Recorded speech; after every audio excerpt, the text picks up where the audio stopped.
Bienvenue sur la chaîne STS Trading Ishimoku Kinkuyo. J'espère que vous allez bien les amis et c'est là tout ce qui compte. On va aujourd'hui jeter un petit coup d'œil sur le BTC USDT. Je l'avais laissé avec des dates il y a fort longtemps, hein. Je ne sais pas si vous vous rappelez. Et nous étions en observation de ces dates. Alors sous les yeux, ce que vous avez là, c'est, on va faire un FN F11 pour un plein écran. Voilà, tout à l'heure. Donc sous les yeux, vous avez ici un scénario qui date depuis le mois d'août, hein. Et on est revenu sur les 107 642.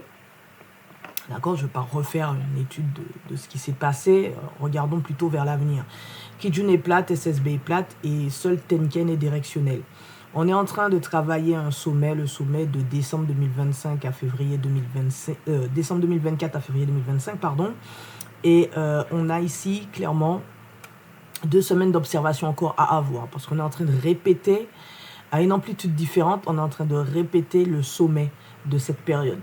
D'accord? Alors, ceux qui font de l'analyse fondamentale, je vous invite à regarder quel contexte il y a eu aux alentours de décembre, décembre 2024, exactement à partir du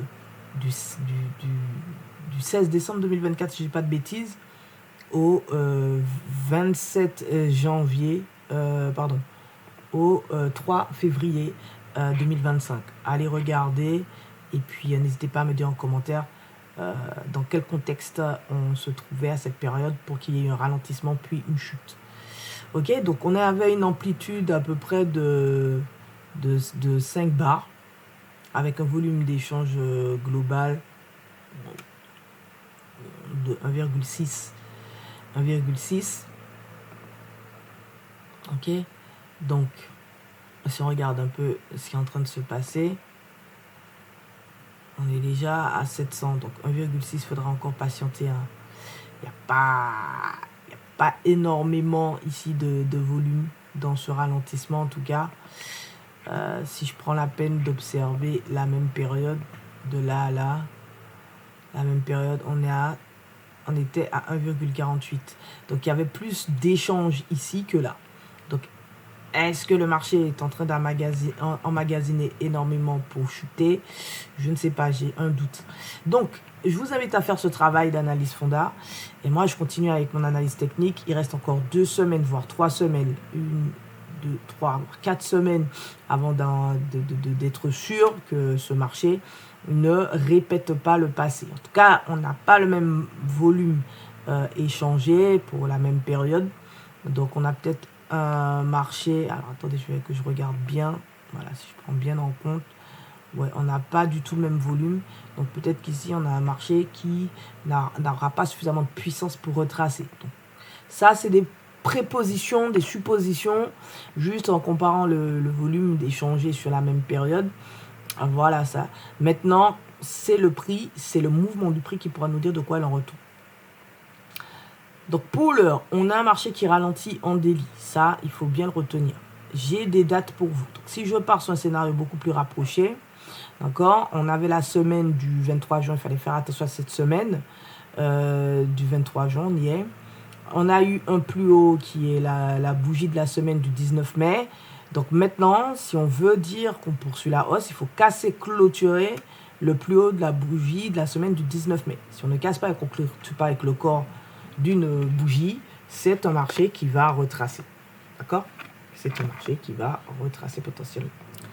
Bon, mais j'ai une autre date à partager avec vous, c'est la semaine du 14 juillet. Attention, que va-t-il se passer le 14 juillet? Ça va être très intéressant. Comme on est dans un process de ralentissement, le marché, s'il franchit la Tenken, on pourra avoir effectivement un marché qui répète le passé. C'est-à-dire qu'on serait une synchronicité à Shinku, moment passé et présent, et on aura un marché qui chute. Donc dans le passé, nous avions 16 bars. Alors attendez, il faudrait que je fasse ça correctement à partir du point B. Nous avions une baisse de 11 bougies pour un volume de 2,51. D'accord? Donc à peu près 77 jours de baisse. Donc est-ce qu'on va aussi avoir ici 77 jours de baisse à partir du point le plus haut, d'accord, qui englobe aussi le ralentissement? On verra bien. D'accord? Donc, le franchissement de la Tenkan Weekly, pour moi, serait un signal de retracement. Dans un premier temps, revenir dans la TR et au niveau de la Kijun. Et ensuite, pourquoi pas faire un vrai retour à l'équilibre. Donc, le premier niveau de retour à l'équilibre de ce scénario serait pour moi un retour NT. Donc on pourrait profondément retourner sur ce marché avec la gestion de l'excès, hein, gestion de l'excès. Hop, on est sur du 12,17%. Il n'y a pas encore de volume, mais hop, si je regarde à peu près par rapport au point C ici, ouais, avec un retour aux alentours des 83 773 dans un premier temps. Donc, vous allez dire qu'on viendrait chercher le Kumo si jamais on retraçait. Et en fonction de où se trouve la SSB 26 périodes en avant, pourquoi pas ce niveau de SSB 26 périodes en avant. Donc là, c'est trop tôt, hein, c'est beaucoup trop tôt, on est dans des projections, etc. On va un peu loin. Donc, pas à pas. Là, ça va devenir très intéressant. Il nous reste 1, 2, 3, 4 semaines d'observation. Attention, la semaine en cours n'est pas terminée. Si on casse et clôture avec le corps de la bougie, bougie du 19 mai, par le haut, on ferait un sommet.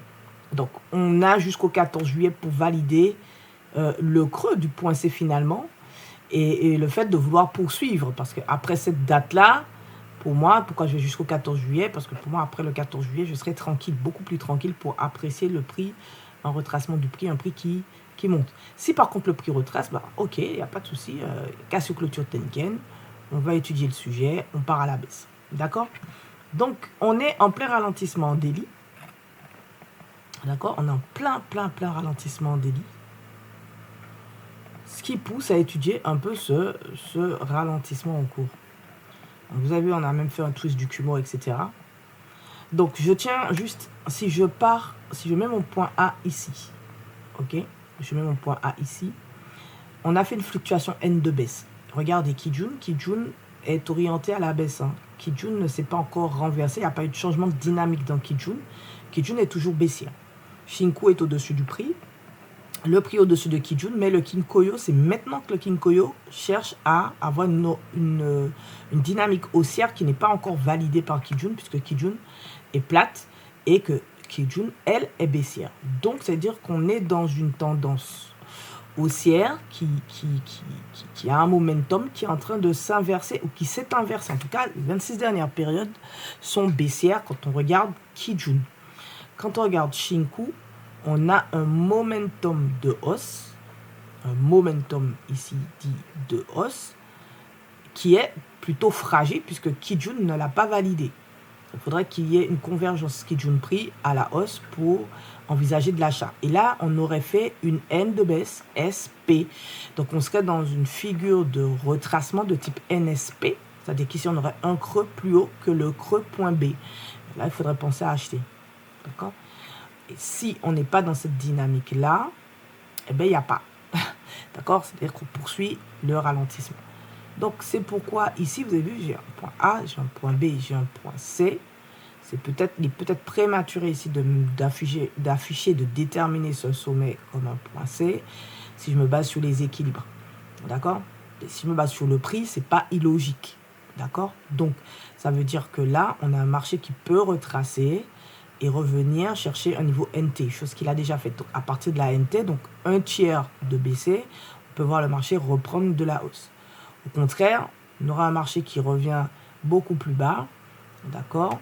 Peut-être un demi de baisser, donc ce serait Kijun, ou 2 tiers, là, on prend un risque de descendre plus bas, d'aller chercher la P et d'aller chercher une N de baisse. Donc ce qui va nous intéresser ici, c'est est-ce que le marché va faire ici une NSP pour repartir. Donc moi, je pense que le plus simple, pour avoir un trading relativement simple avec les équilibres, c'est attendre que Kijun change de direction. C'est-à-dire que là, Kijun est baissière. Hein. Elle est baissière depuis le 5 juin, confirmée le 17 juin, renforcée le 21 juin. Là, il faudrait que Kijun s'oriente à la hausse. Shinku étant déjà au-dessus du prix, le prix lui-même étant déjà au-dessus de Kijun pour acheter ce marché. Voilà. Donc, on aurait ici une phase de ralentissement, de retracement de type NSP. Si on regarde en parallèle l'année dernière, début de cette année, nous avions ici une N, S, une N de baisse, suivez-moi, une N de baisse, une S et une autre N de baisse sans importance qui a donné une Y. Donc en fait, on a une N Y, d'accord? Mais cette Y ici, malheureusement, a redonné une Y et a renversé la structure. D'accord? J'ai été très simple. Hein. On a une baisse, une hausse, une baisse. Donc une N de baisse, une Y. Et cette Y, malheureusement, s'est vue renversée. Idem aussi, nous avions... attendez, je vais afficher Shinku 52. Voilà.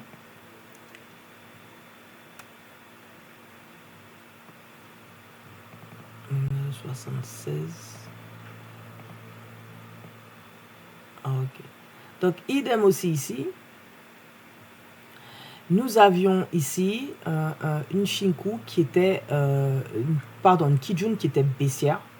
Donc, momentum de baisse. Une Shinku qui était passée au-dessus du prix. Et regardez, on a eu cette orientation à l'achat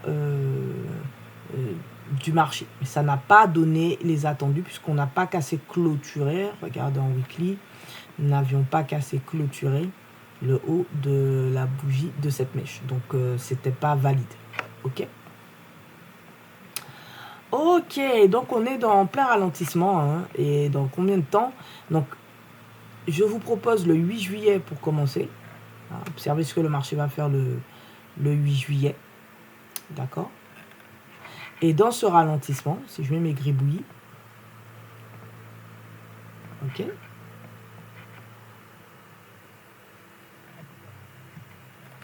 le marché est en train de retracer. Ce retracement-là m'intéresse.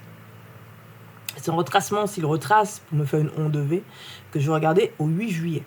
Donc ça veut dire que si le marché retrace, revient sur le centre de ce ralentissement et prépare un creux dans cette zone d'achat pour repartir à l'achat, alors nous pourrons parler ici d'une onde V, nous pourrons parler d'une NSP de manière globale.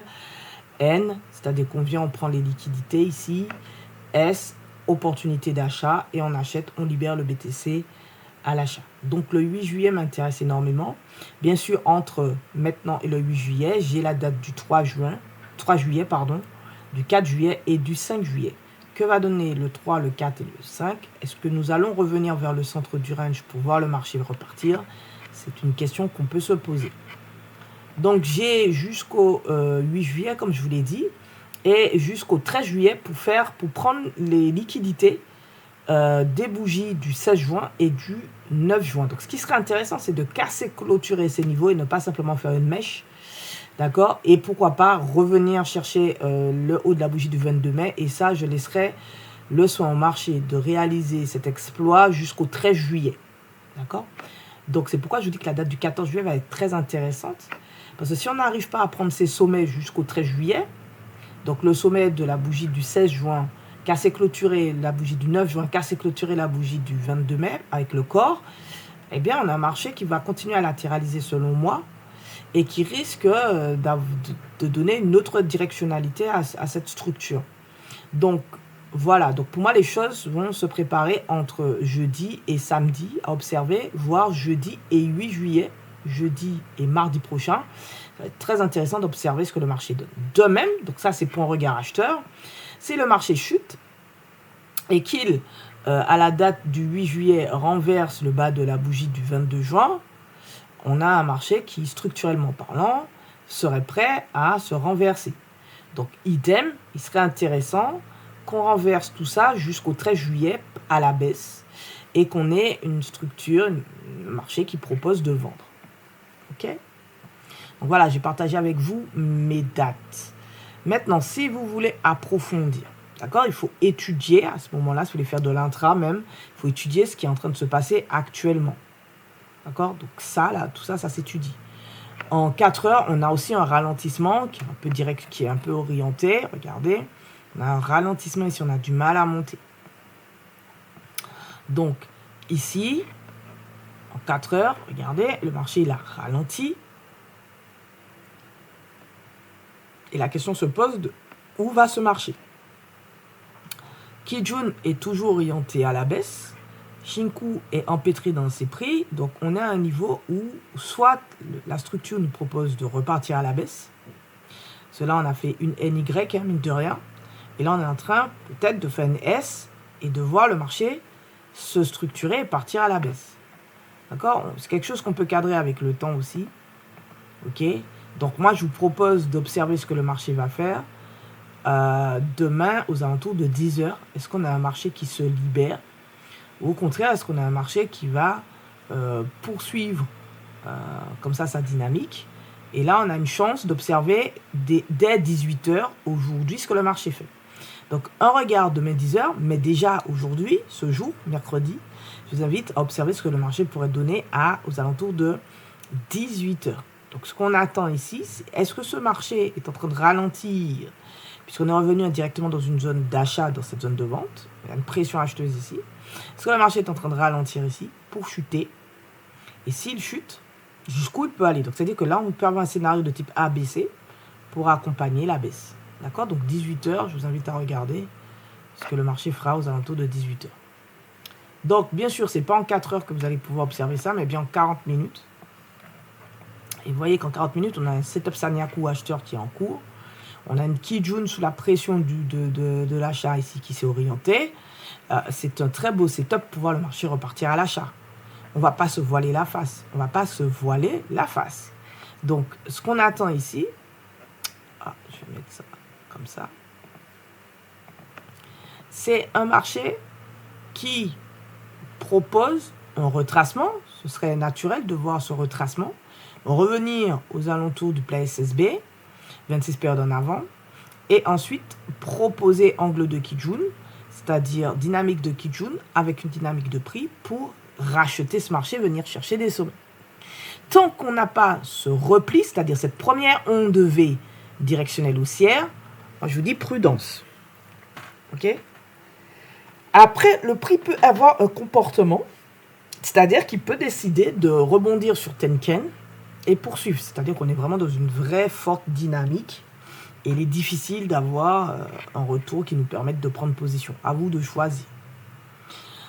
Pour le moment, la pression vendeuse est bien là. Hein, je remets ici, on est dans une zone de vente. Hein, d'accord? Ok? On est venu chercher des liquidités et il serait normal de franchir ici la Tenken, d'avoir un setup Sanyaku en 7 minutes pour retracer et jusqu'où, telle est la question.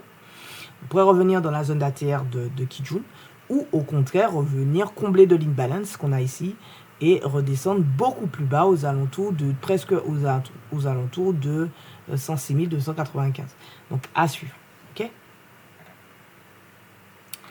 On peut jeter un petit coup d'œil sur combien de temps cela est en cours.